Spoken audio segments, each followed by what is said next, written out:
The ghosts of my past life were loud. They were the frantic chatter of radio comms over Afghan mountains, the sterile beep of secure servers in Langley, and the strained, hushed negotiations across polished mahogany tables in Geneva. After 20 years of mapping the world's most contentious borders for people who solve disputes with drones and diplomacy, all I wanted was quiet. My wife, Sarah, had understood. Find a river, Eli. She'd whispered in her final days, her voice a fragile wisp.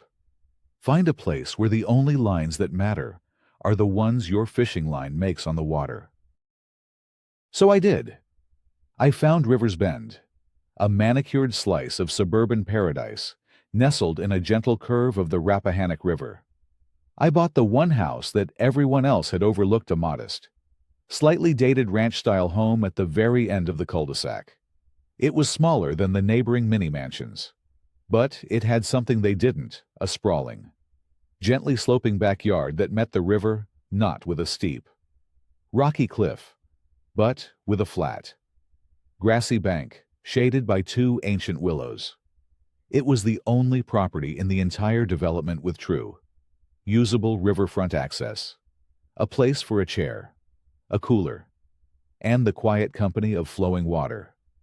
It was perfect. It was my sanctuary. I had been there for exactly 4 hours when I met the self-appointed gatekeeper of this paradise.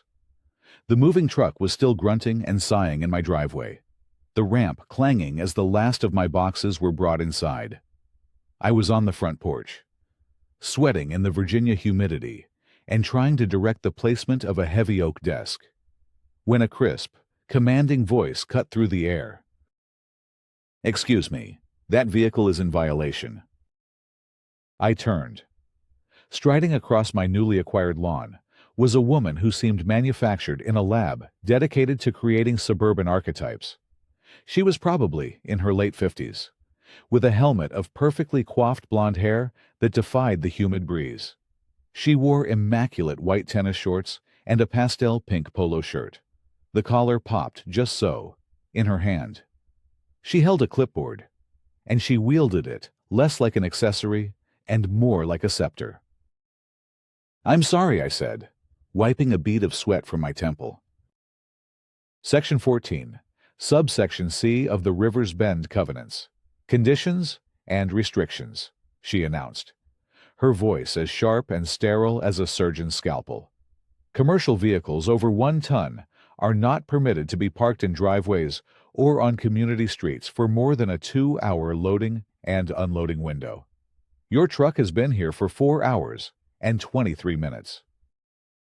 She tapped a perfectly manicured nail on the stopwatch function of her expensive-looking watch. I blinked, momentarily stunned by the sheer audacity of it. The movers exchanged a look behind me. "We're almost done," I said, trying to keep my tone even. It's a bit hard to move an entire house in under 2 hours. "The rules are the rules," she said, her eyes, the color of faded denim, scanning my property with an unnerving intensity. They weren't seeing a new home. They were seeing a checklist of potential infractions. Her gaze lingered on a small, cheerful garden gnome that a friend had given me as a housewarming gift. I'd placed it by the front steps, just to get it out of the way. Her lips, thin and painted a severe shade of coral, tightened into a moue of disapproval. "I'm Carolyn Beaumont," she said, as if the name itself should command a salute. "I am the president of the Homeowners Association. And you are?" "Elias Vance," I replied. "I'm the new owner." "Mr. Vance," she said, drawing the name out as if it tasted unpleasant. "Welcome to River's Bend. I trust you received a copy of the CC&Rs during your closing." I did. It's in one of these boxes somewhere. A 300-page binder, I believe. "Then you'll know that we take our community standards very seriously here. They are what maintain our property values and ensure a harmonious living environment for everyone." Her use of harmonious sounded more like a threat than a promise. "Understood," I said, forcing a smile. We'll have the truck out of here within the hour. See that you do, she said, making a crisp note on her clipboard. And, Mr. Vance. One more thing. She pointed a coral-tipped finger at the gnome. Article 7, Section B. Lawn and garden ornaments. All ornaments must be submitted for approval to the Architectural Review Committee. That thing, she said, the word dripping with disdain, is not on the approved list. You have 48 hours to remove it. She didn't wait for a response. She turned, her white sneakers leaving perfectly spaced impressions in my lawn, and marched back toward the behemoth of a house across the street. The movers stared after her. Wow, the foreman muttered, shaking his head. Welcome to the neighborhood, huh? I let out a long, slow breath. The humidity suddenly felt heavier, more oppressive. I looked from her retreating back to the peaceful, glittering river just visible behind my house. Sarah had told me to find a river, a place of quiet. I had found the river. I was beginning to suspect I had made a terrible miscalculation about the quiet. That night, long after the moving truck had gone, and the gnome was safely stowed in the garage, I sat on my back porch, listening to the gentle lapping of the water against the bank. The sound was a balm, a soothing rhythm that pushed the day's unpleasantness away. This was my peace. I had worked too hard and lost too much to let a petty tyrant with a clipboard take it from me. I would be a good neighbor. I would follow the rules. I would be invisible. It was a strategy that had kept me alive in far more dangerous places than River's Bend. It would surely work here. The first official salvo in Carolyn Beaumont's war against my tranquility arrived a week later. It was a cream-colored envelope, thick and stiff, tucked neatly under the red flag of my mailbox. The return address simply read, River's Bend, HOA Architectural Review Committee. My stomach tightened. I had spent the past week in a flurry of unpacking, trying to turn the empty house into a home. I'd been meticulous, obsessive even, about adhering to the visible rules. My lawn was mowed to a regulation 3 inches. I'd actually used a ruler. My trash cans were whisked out of sight the moment the garbage truck had rumbled past. The offensive garden gnome remained in garage purgatory. I couldn't imagine what I had possibly done wrong. I slit the envelope open with my thumb. Inside, a single sheet of heavy bond paper detailed my crime. Official notice of violation. To Elias Vance, 128, Rivers End Court. From Rivers Bend, HOA Board of Directors. Date September 24, 2025. This letter serves as official notification of a violation of the Rivers Bend covenants, conditions, and restrictions, CC&Rs. An inspection on September 23, 2025 by the HOA President revealed the following infraction. Violation Article 9, Section D, Exterior Maintenance and Appearance. Specifically, the shutters on the front-facing windows of the property at 128 Rivers End Court are painted forest green. The approved color for shutters in Phase 4 of the development is hunter green, Sherwin-Williams Color Code, SW 6422. The current color is a non-compliant shade. Action required. The shutters must be repainted to the approved hunter green, SW 6422, within 14 days of the date of this notice. Penalty for non-compliance. Failure to rectify this violation within the specified time frame will result in a fine of $50 per day until the issue is resolved. Sincerely, Carolyn Beaumont, President, Rivers Bend, HOA. I read the letter twice, then a third time. A slow burn of disbelief crawling up my neck. I walked outside and stared at my shutters. They were green, a dark, perfectly pleasant shade of green. They were the same color they had been when I bought the house a month ago. The same color they had been for the previous owners for years, judging by the slight fading. The idea that there was a meaningful, discernible difference between forest green and hunter green that warranted a formal violation notice, and the threat of compounding fines was so monumentally absurd that I almost laughed. But I didn't. I could see Carolyn's house from my front yard, its windows like vacant eyes watching me. Laughter felt like a weakness she would exploit. Instead, my training kicked in when faced with an illogical adversary. First, you verify the data. I went back inside, dug through the mountain of boxes in the spare bedroom, and located the 300-page binder of CC&Rs. I spent the next hour poring over the dense legalese until I found it, Article 9, Section D.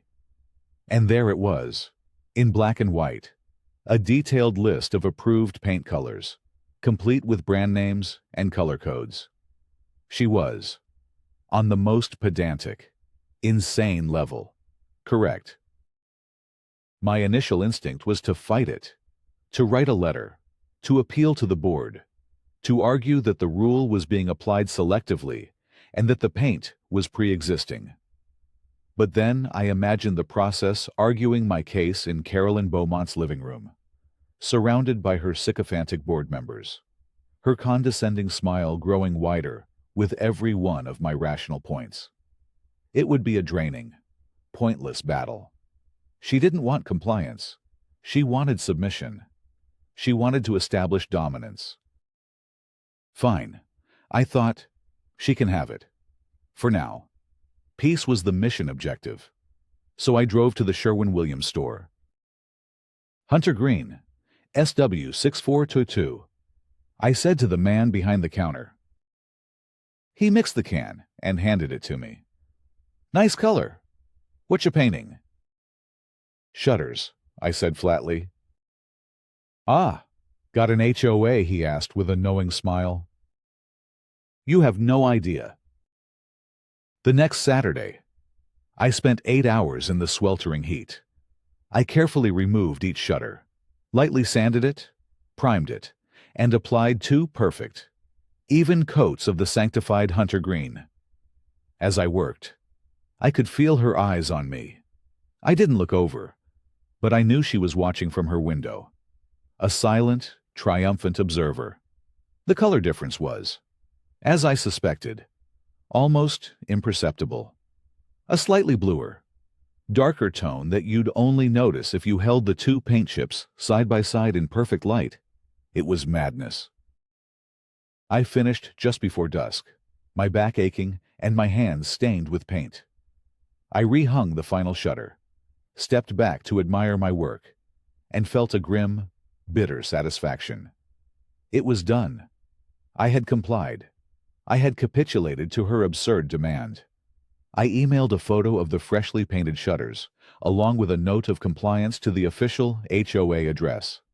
I expected that to be the end of it. 3 days later, another cream-colored envelope appeared.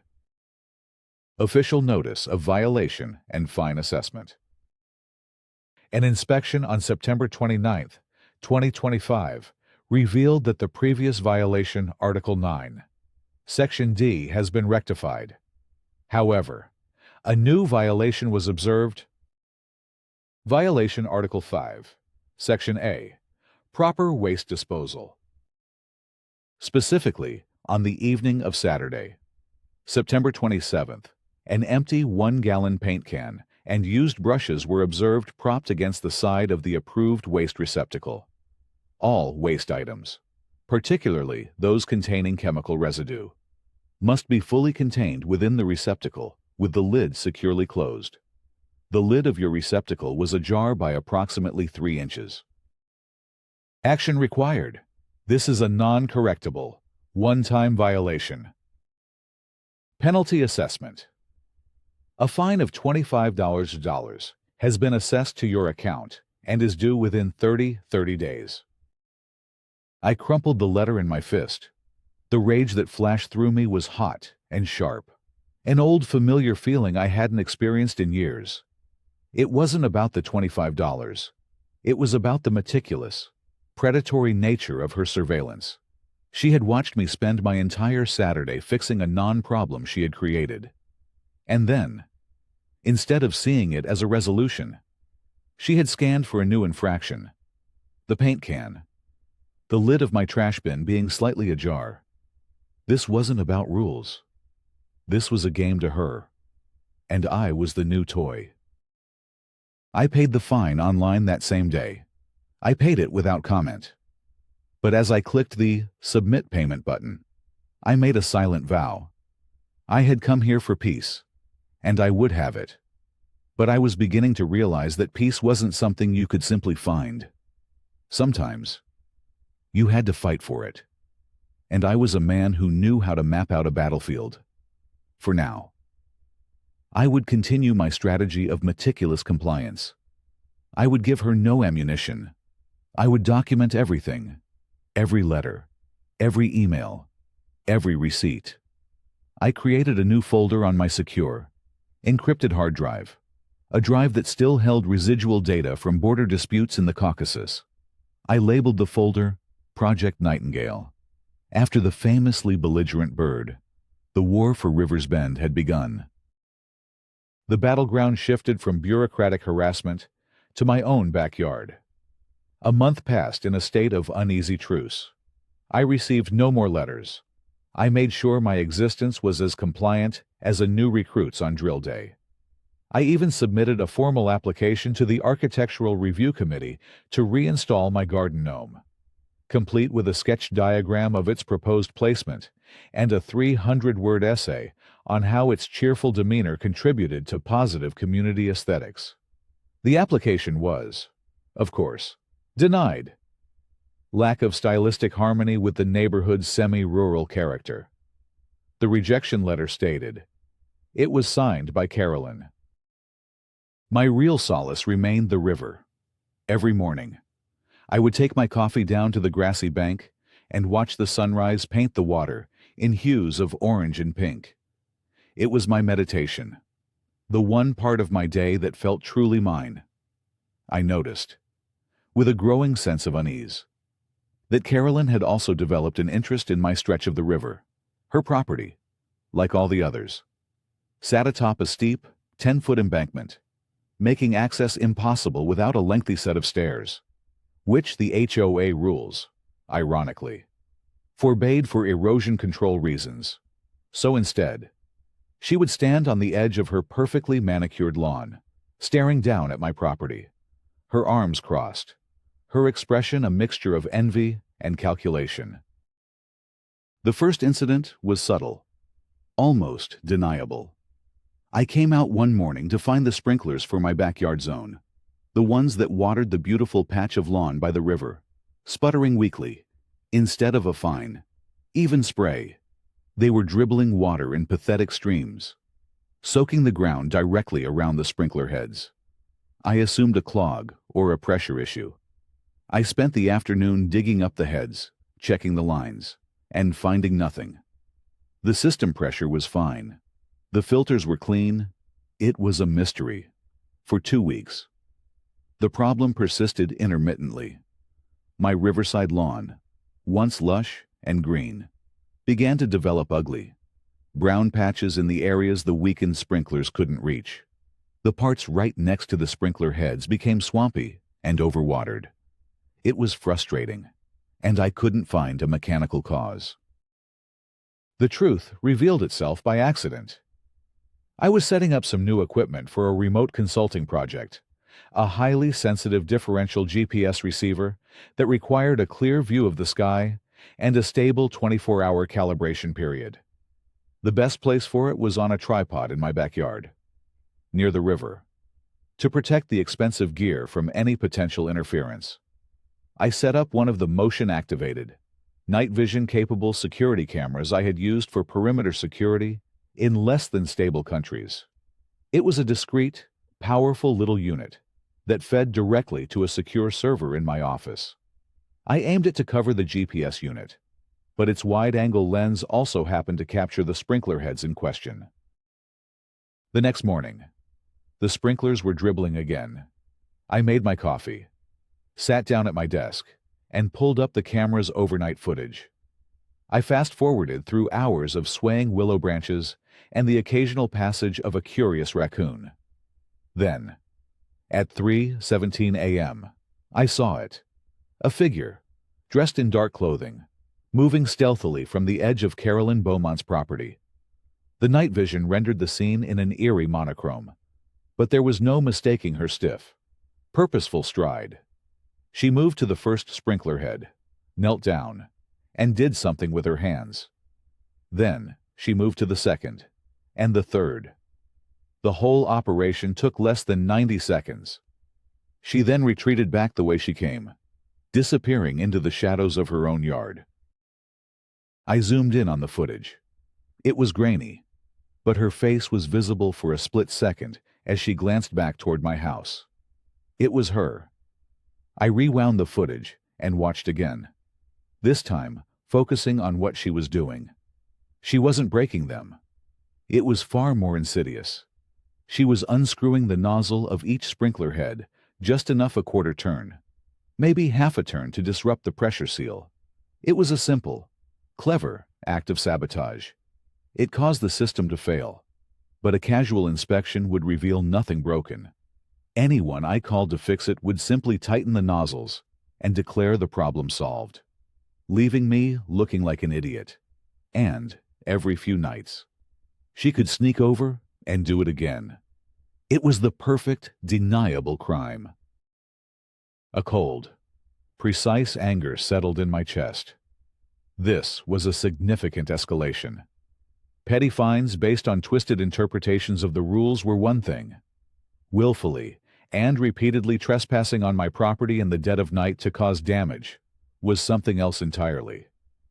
This crossed a line, a clear, definitive boundary, and boundaries were my specialty.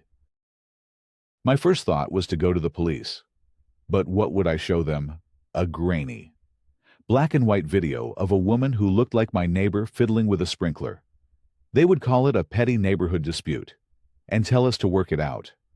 Carolyn would deny everything, paint me as a paranoid newcomer, and use the incident to further her campaign against me.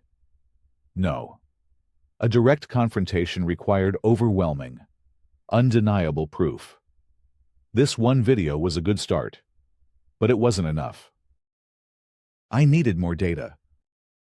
That afternoon, I didn't fix the sprinklers.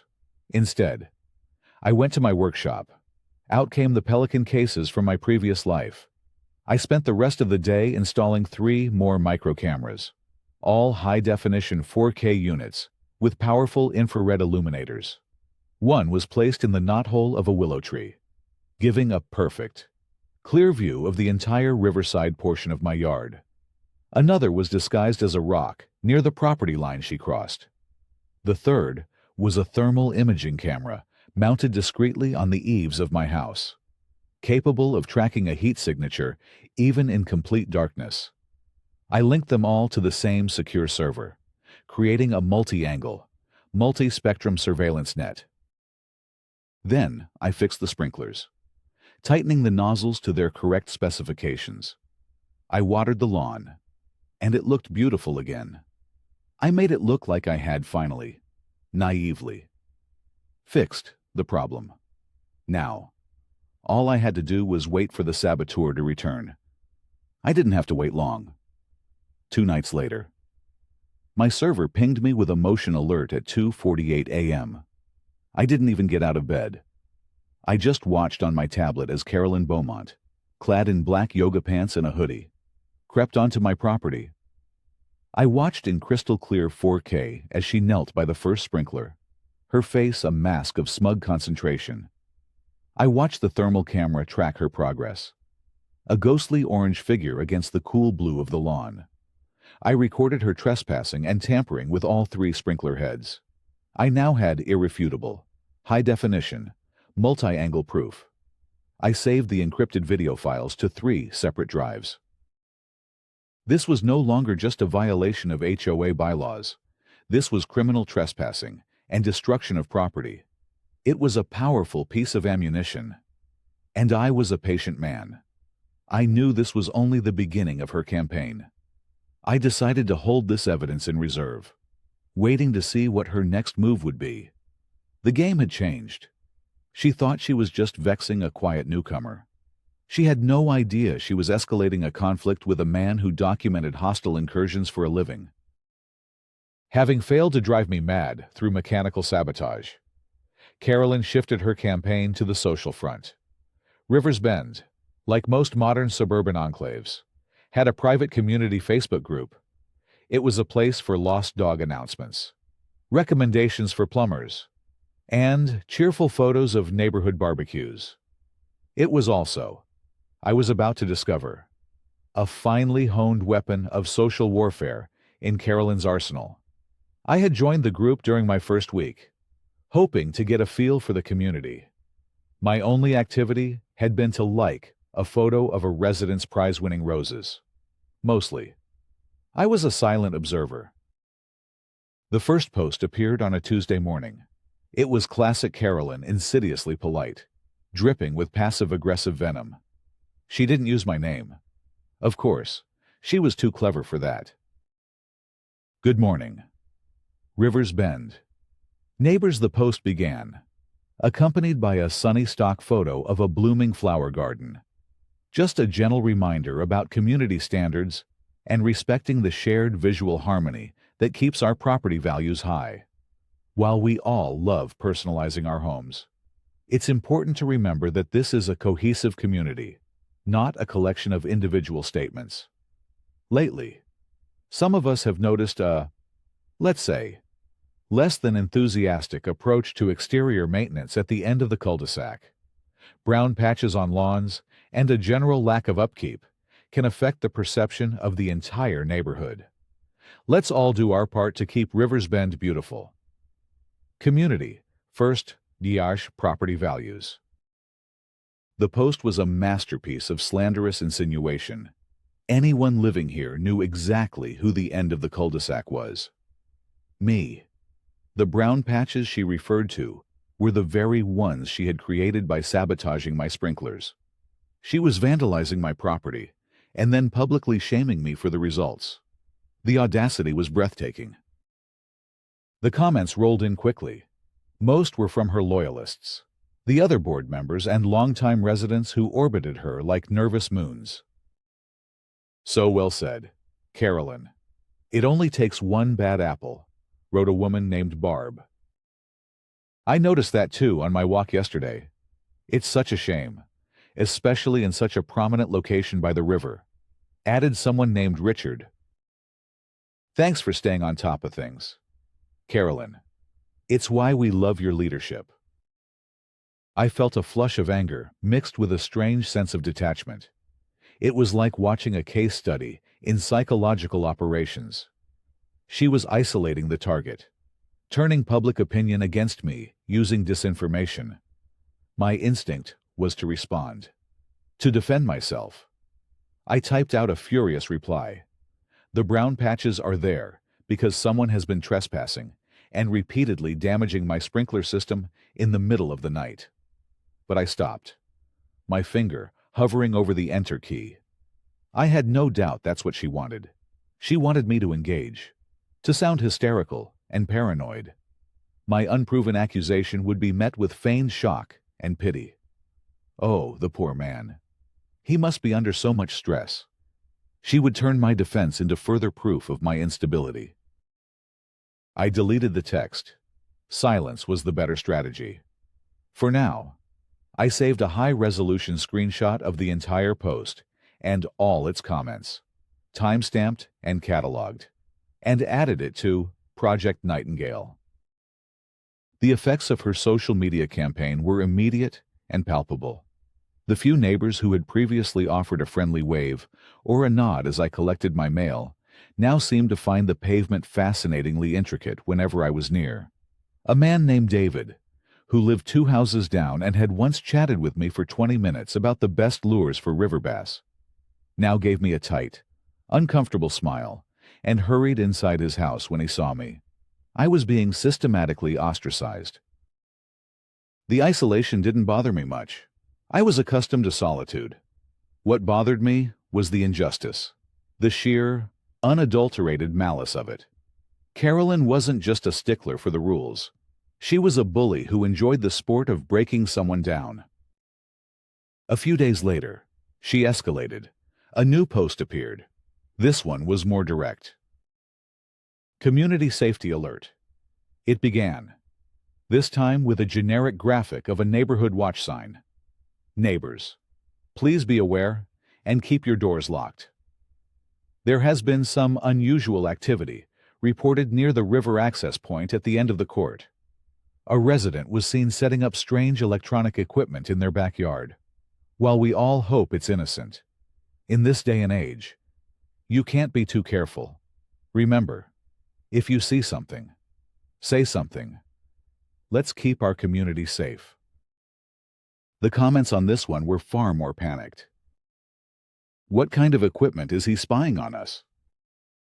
I have kids who play outside. This is very concerning. Carolyn, has the HOA board taken any action on this? She, of course, replied with faux gravity. We are looking into the matter and taking it very seriously. The proper authorities may need to be notified. She was talking about my GPS receiver and the security cameras, the very equipment I had set up to catch her in a criminal act. She was twisting my defensive measures into an offensive threat against the neighborhood. It was brilliant, in a sociopathic sort of way. I was now not just the negligent homeowner. I was the neighborhood creep, the potential spy. The temperature had dropped from chilly to Arctic. I felt like I was living in a fishbowl, with dozens of hostile eyes watching my every move. Every time I stepped outside, I felt the weight of their suspicion. But her strategy had one crucial flaw. She had created a witness.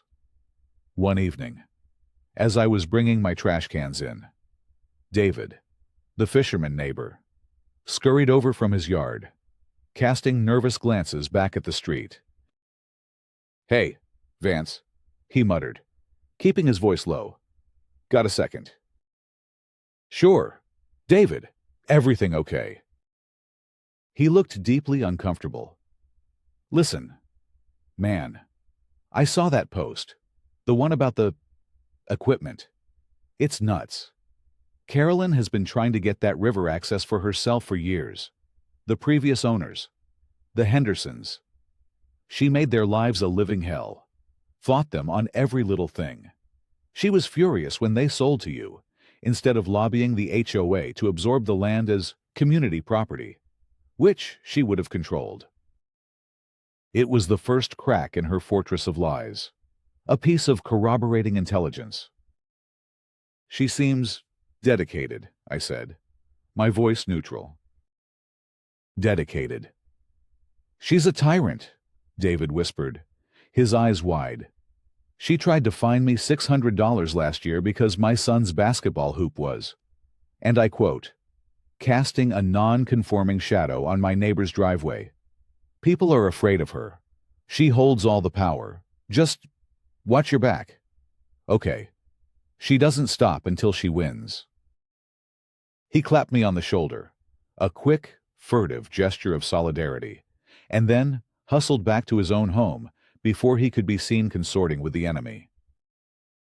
His warning was sobering, but it was also a gift. It confirmed my assessment of her motivations. This wasn't about rules or lawns. It was about the river, my river. The one piece of this manicured paradise she couldn't control, and she was willing to destroy my reputation and my peace to get it.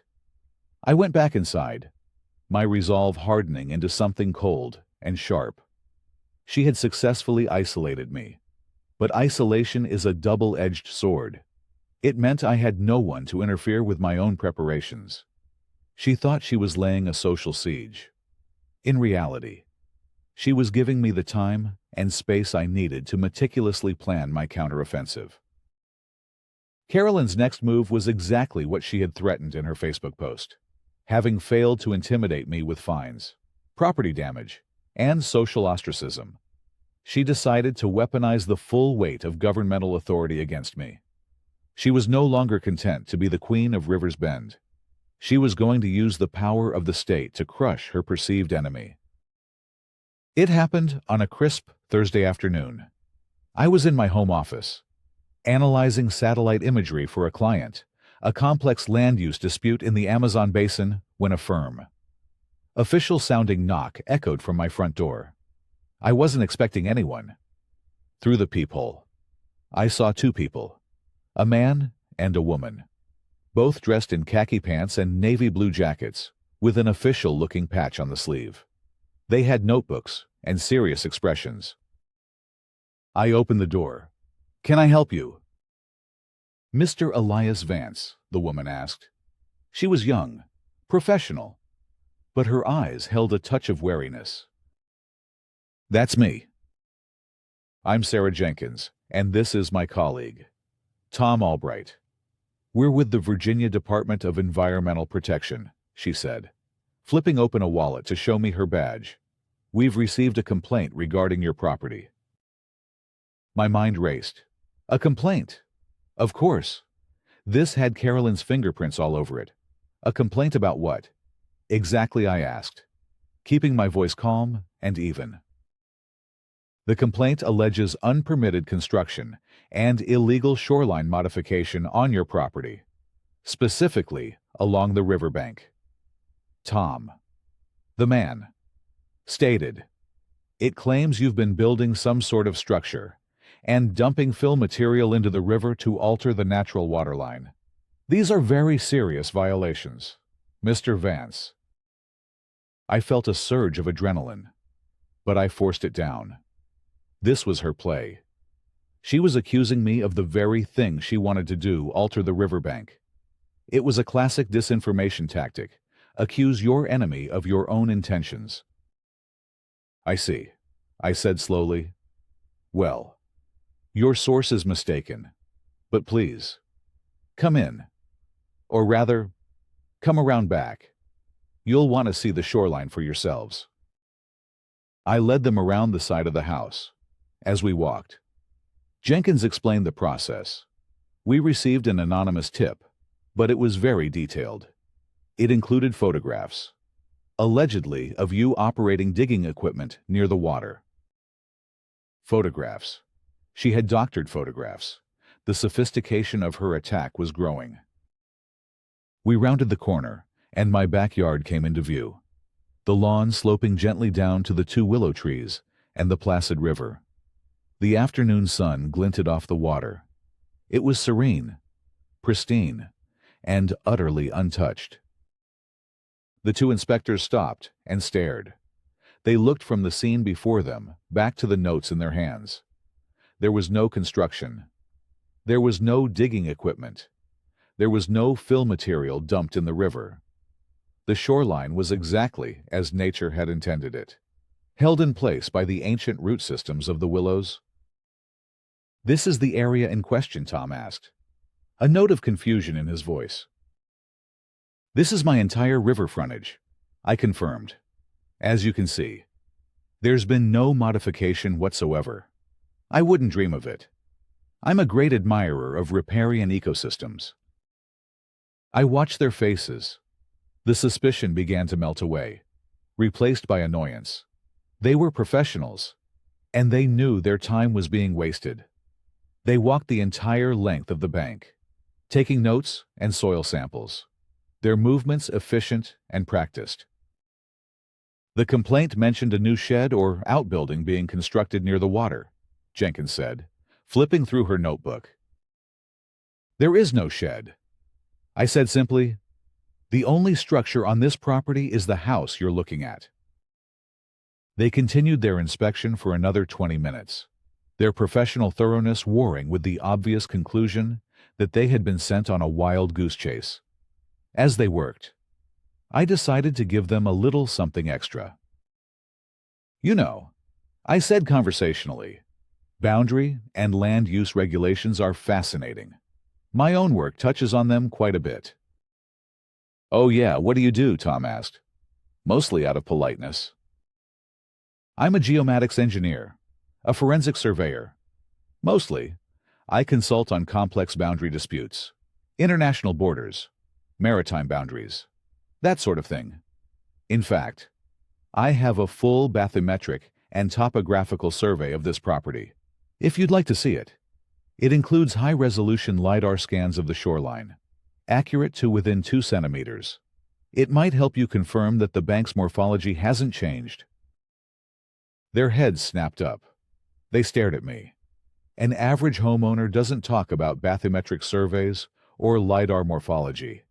That was the language of expert witnesses and environmental engineers.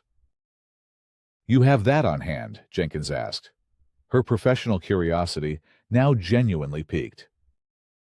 "Of course," I said. "Come on inside." I led them to my office.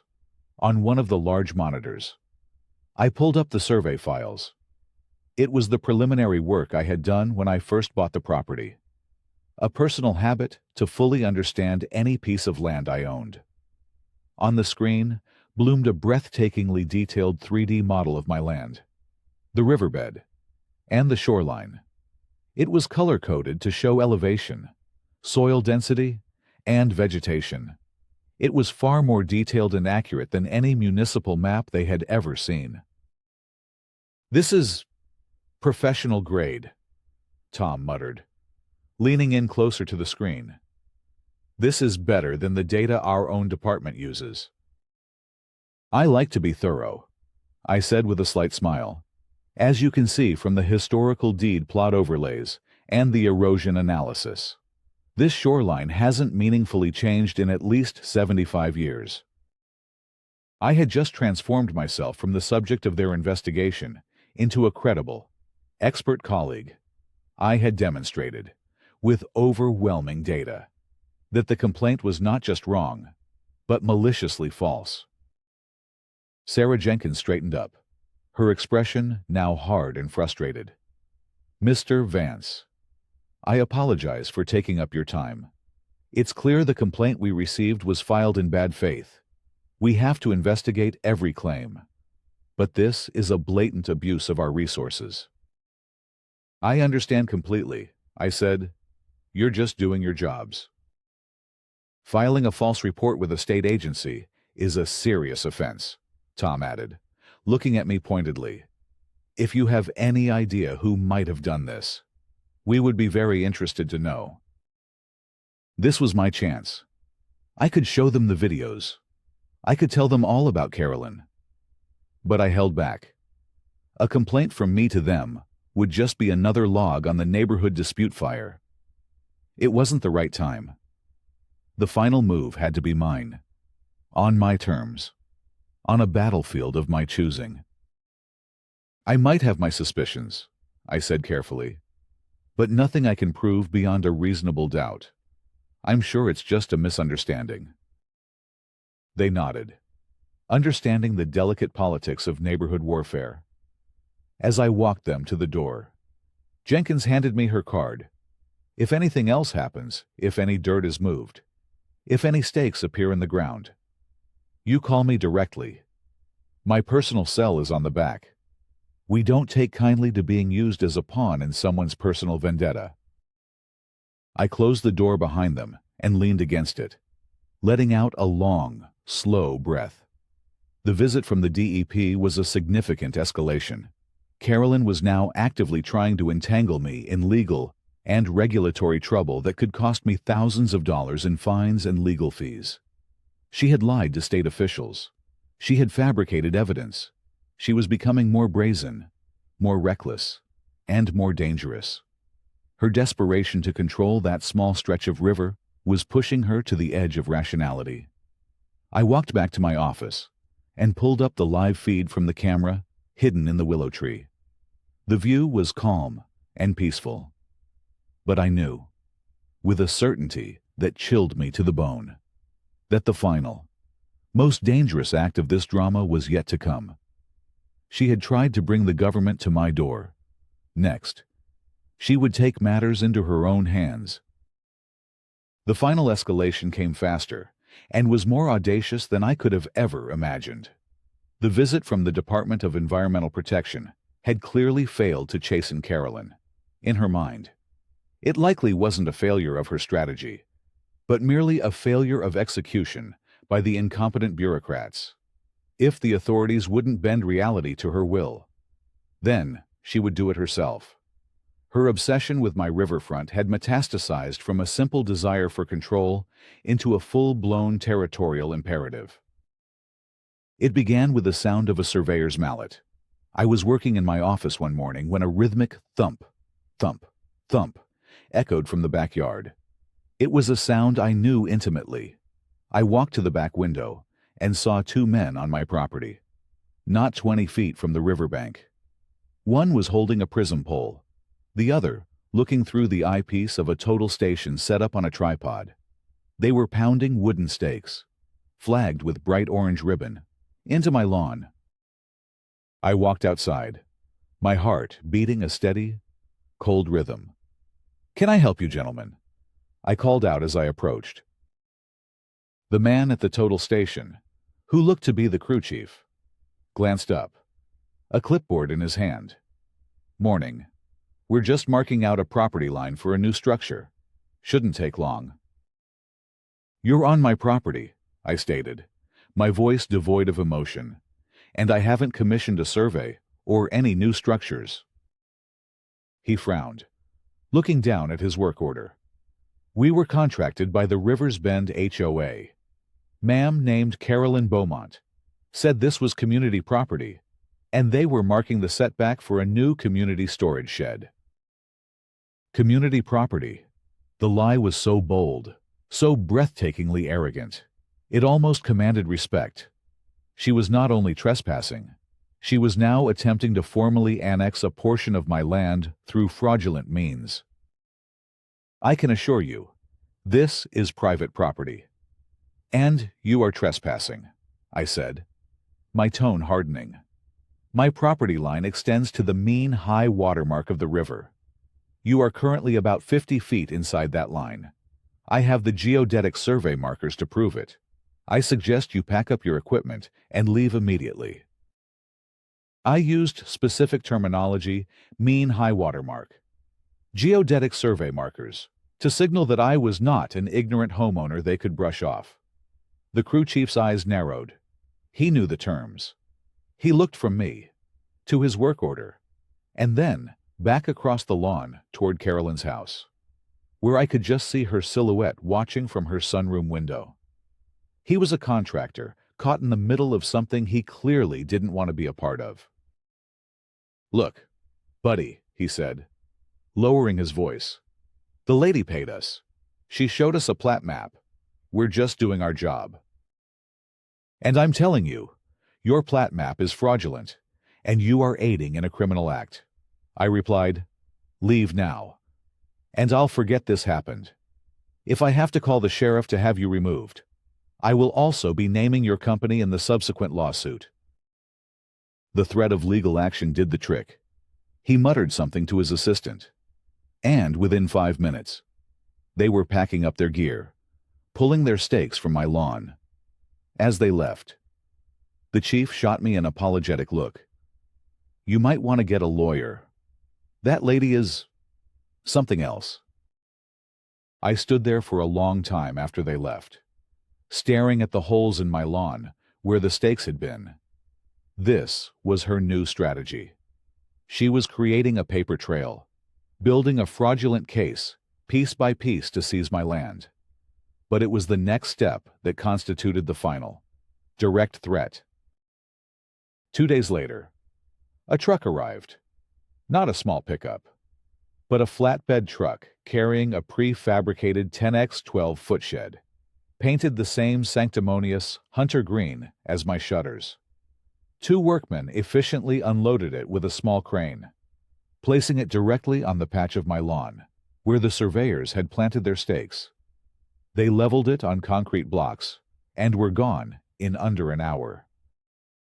There was now a building on my land, an unpermitted illegal structure that I did not want, placed there by my tormentor as a flag of conquest. It sat there, ugly and defiant, blocking my view of the river. I was documenting the trespass with my camera when Carolyn herself marched across my lawn, that ever-present clipboard in her hand. This time, she wasn't feigning politeness. Her face was a storm cloud of triumphant rage. "Vance," she barked, "I see the new community shed has been delivered." "Get off my property." "Carolyn," I said, my voice dangerously quiet. "This is not your property," she shrieked, waving a piece of paper in her hand. It looked like a poorly photocopied map. "This is a community common area, and you have been illegally monopolizing it. I have the plat maps to prove it." "The map is a forgery, and you know it. This shed is on my land. I'm giving you 24 hours to have it removed." She laughed, a harsh, grating sound. "I don't think so. This shed is here to stay, and if you touch it, I will have you arrested for destruction of HOA property." Then she moved closer, her voice dropping to a venomous hiss. This was the moment, the final, personal threat. "I'm tired of playing games with you. Mr. Vance," she seethed, her eyes burning with a zealot's fire. "I know you work from home, some sort of consultant. I made some calls, found the company you contract with, something called Terra Cognita Analytics. It's a small firm. Isn't it? I'm sure your boss, a Mr. Marcus Thorne, would be very interested to hear about the unstable, litigious, and, frankly, criminal behavior of his remote employee. People who cause trouble for their neighbors, who spy on them with cameras, who make false accusations. Well, they're a liability. I can make one phone call, and your livelihood will be gone. People like you can be made to disappear, professionally. Now, are you going to continue fighting this? Or are you going to accept the new reality?" It was all there, a direct threat to my career, slander, blackmail, and it was based on the most laughably incorrect information I had ever heard. A strange calm washed over me. The anger vanished, replaced by an icy, crystalline focus. She had just handed me the final, perfect piece of the puzzle. She thought Terra Cognita Analytics was just some small firm I worked for. She had no idea that I was the founder and majority partner. She didn't know that Marcus Thorne, the CEO she planned to call, was my former protege and one of my closest friends, a man with whom I had mapped conflict zones under armed guard. She thought she was holding a gun to my head, but she had just handed me the loaded weapon. I held her gaze. I didn't say a word. I simply let the silence stretch, letting her believe her threat had landed. I let her see the flicker of what she probably thought was fear in my eyes. It wasn't fear. It was the thrill of the endgame. "Your 24 hours start now, Carolyn," I said softly. She sneered, confident in her victory. "You'll regret this, Vance. You'll be ruined, and you'll be gone. And this community will finally have its river back." She turned and stalked away, leaving the monstrous green shed squatting on my lawn like a monument to her madness. I went inside and picked up my phone. I didn't call the police. I didn't call a lawyer. I called Marcus. "Marcus," I said when he answered, "it's Eli. I need you to do something for me. I need you to arrange a special meeting of the Rivers Bend Homeowners Association. And I need you to be there." "Eli, what's going on? Is everything okay?" His voice was filled with concern. "Everything is about to be resolved," I said, a thin, cold smile touching my lips for the first time in months. "Oh. And Marcus, wear your best suit. We're about to give a presentation on boundary law." The final pieces were moving into place. The trap was set. All that was left was for the Queen to walk into the checkmate I had so carefully prepared. The community clubhouse buzzed with a tense, expectant energy. Carolyn had called an emergency HOA meeting at my request. a request funneled through Marcus and our corporate lawyer, which had lent it an air of unavoidable gravity. She had framed it to the community as a final disciplinary hearing. The agenda, which she'd emailed out with relish, read subject resolution of ongoing violations and hostile behavior by Elias Vance. 128, Rivers End Court. She thought she was presiding over my public execution. She had no idea she had just built her own guillotine. The room was packed.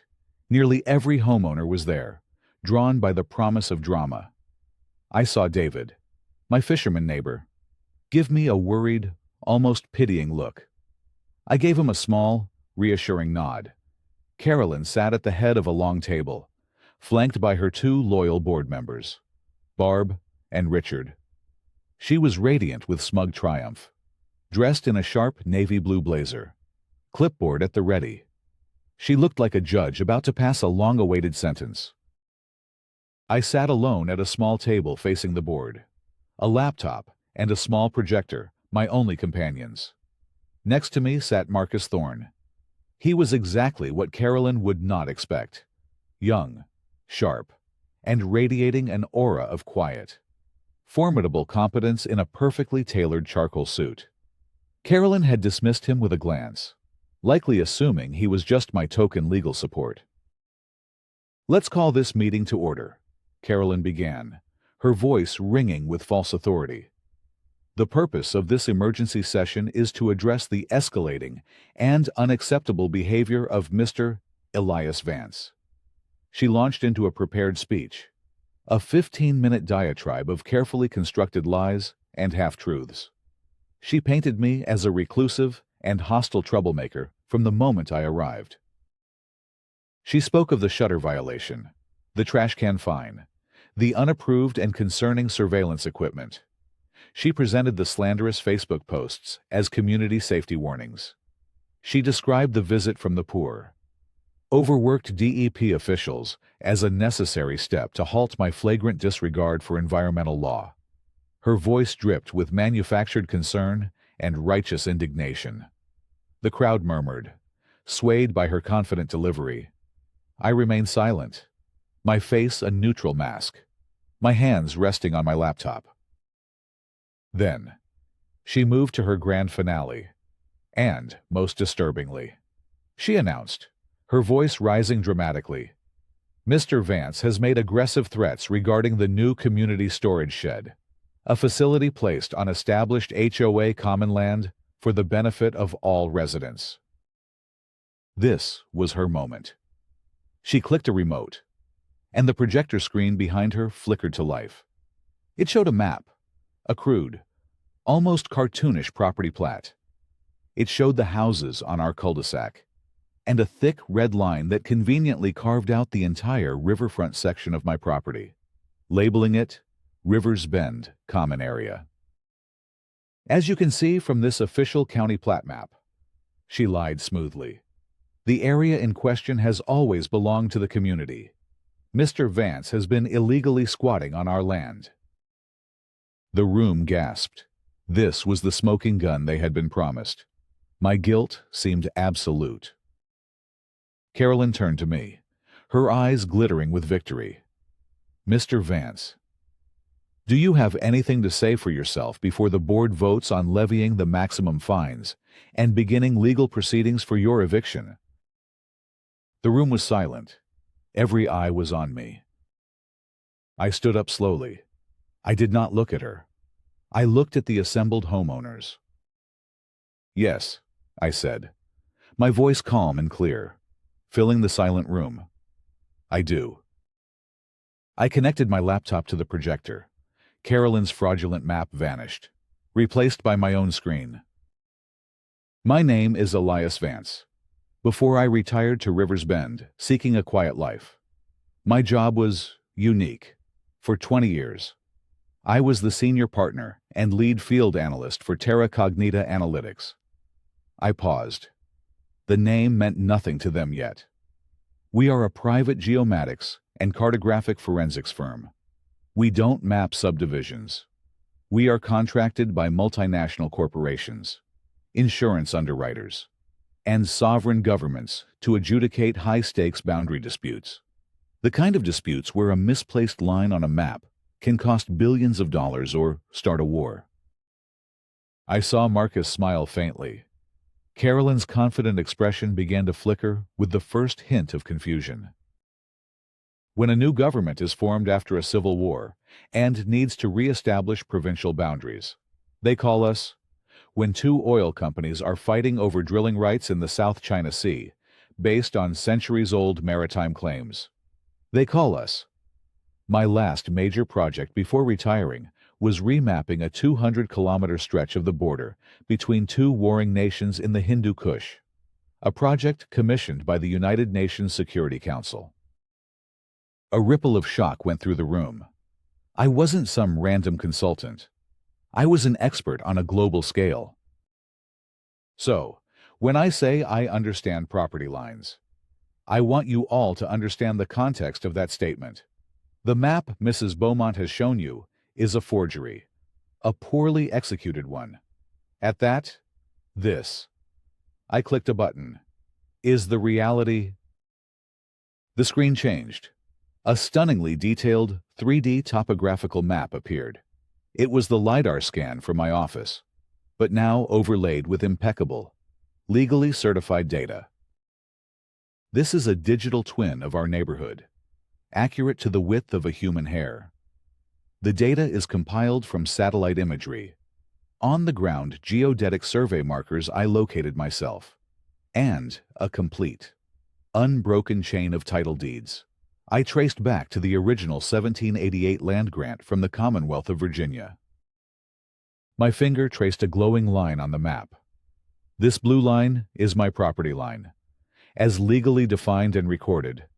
As you can see, it extends to the river's mean high water mark, the shed. I clicked again, and a red 3D model of the shed appeared.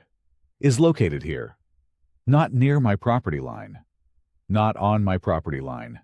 It is 53.7 feet inside my property line. The room erupted in murmurs. That's a lie, Carolyn shrieked, her composure shattering.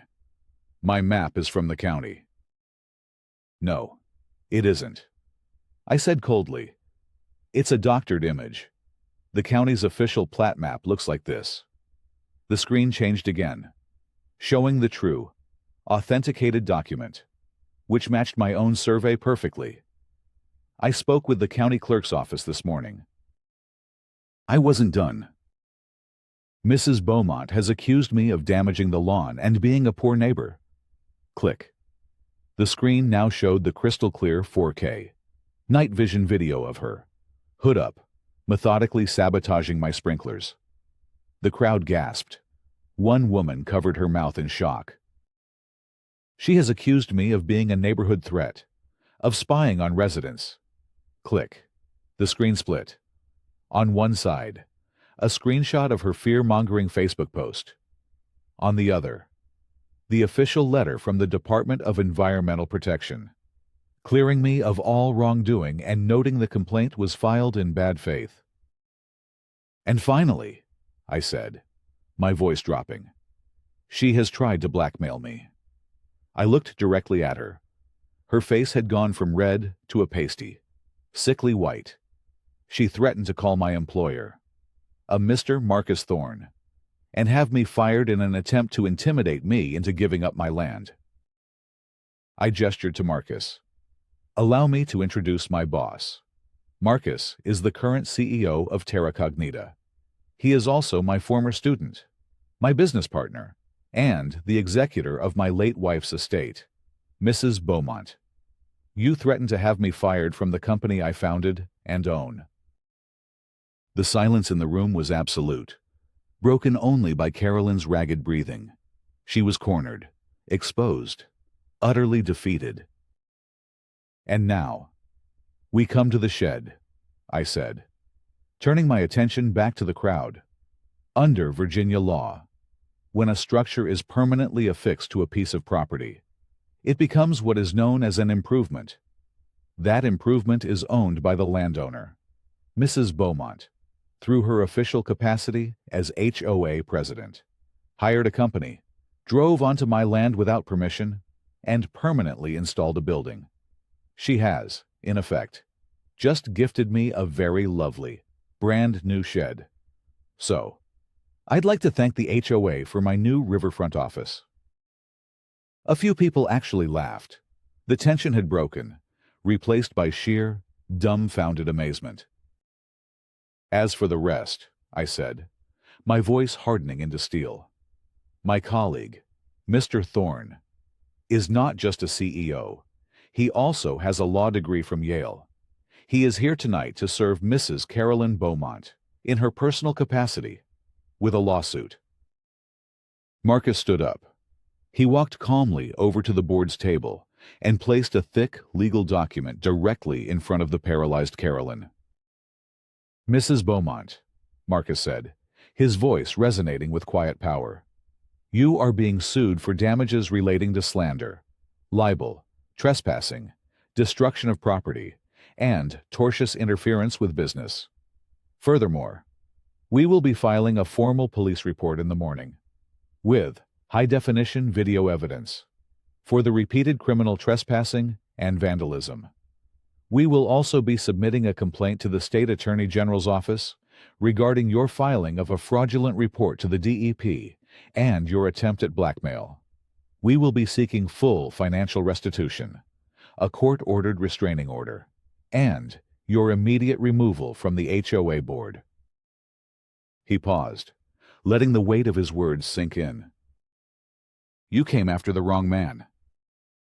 Carolyn stared at the lawsuit as if it were a venomous snake. Her face, once a mask of smug authority, had completely crumbled. She looked old, small, and utterly broken. The Queen had been deposed. Her reign of terror over River's Bend was over. The aftermath was swift and decisive. Carolyn Beaumont's meticulously constructed kingdom of petty tyranny dissolved not with a bang, but with the quiet, rustling sound of legal papers and the clicking of locks as her former allies distanced themselves from her. The lawsuit I filed was an ironclad case, faced with undeniable video evidence of her crimes and the testimony of the surveyors she had tried to use. She had no defense. Her lawyer advised her to settle, and fast. The settlement was as comprehensive as it was satisfying. She was forced to pay for the full replacement of my damaged lawn, the cost of the security system I'd installed to catch her, and a significant sum in damages for the slander and harassment. She also had to cover all of my legal fees, which, given the caliber of Marcus's firm, were substantial. The court issued a permanent restraining order, forbidding her from setting foot on my property or communicating with me in any way. As a final, beautiful piece of poetic justice, the settlement included a clause legally transferring full and uncontested title of the infamous shed to me. It was now, in every sense of the word, mine. Socially, her downfall was even more dramatic. News of her actions, supported by the video evidence which Marcus's legal team had attached as exhibits in the public filing, spread through the neighborhood like wildfire. Her loyal board members, Barb and Richard, resigned in disgrace within 24 hours, issuing a public apology to me and the community. An emergency election was held. My neighbor David, the fisherman, was elected the new HOA president on a platform of common sense and common decency. The 300-page Book of Covenants was reviewed, and dozens of Carolyn's most ridiculous and vindictive rules, including the infamous shutter color mandate and the ban on non-conforming shadows, were struck from the record. Carolyn Beaumont became a pariah. The neighbors she had once ruled through fear now crossed the street to avoid her. She was stripped of her power, her social standing, and the respect she so desperately craved. Within 6 months, a for sale sign appeared on her immaculate lawn. The last I saw of her, she was supervising movers, the same ones from my first day here, with a face like thunder. A shrunken, bitter woman who had lost everything because she couldn't stand that someone else had a small piece of peace she couldn't control. And my peace, I found it. I found it in the quiet mornings by the river. I found it in the friendly waves from neighbors, in the casual chats with David about what the base were biting on. I converted my shed into a small, perfect writing and reading space, with a comfortable chair, a bookshelf, and a large window looking out over the water. I even brought the garden gnome out of the garage and, with the full and enthusiastic approval of the new architectural review committee, placed him right by the front steps. He looked happier. Somehow. One perfect autumn afternoon, I sat in the shed, the door open to a cool breeze, a book in my lap. I watched the river flow, a steady, endless current. The lines on the water were the only ones that mattered now. Sarah would have liked that. I had found my sanctuary, not by running from the ghosts of my past, but by using the skills they had taught me to secure a quiet future. The war for River's Bend was over. Peace had been declared.